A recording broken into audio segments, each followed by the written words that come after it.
అలర చెంచలమైన ఆత్మలందుండని అలవాటు చేసని ఉయ్యాల.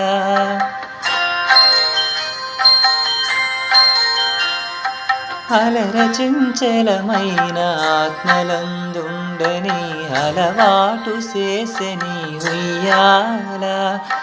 పలుమారు ఉచ్ఛ్వాస పవనమందుండని భావంబు తెలిపెని ఉయ్యాల. పలుమారు ఉచ్ఛ్వాస పవనమందుండని భావంబు తెలిపెని ఉయ్యాల. ఉయ్యాల ఉయ్యాల ఉయ్యాల.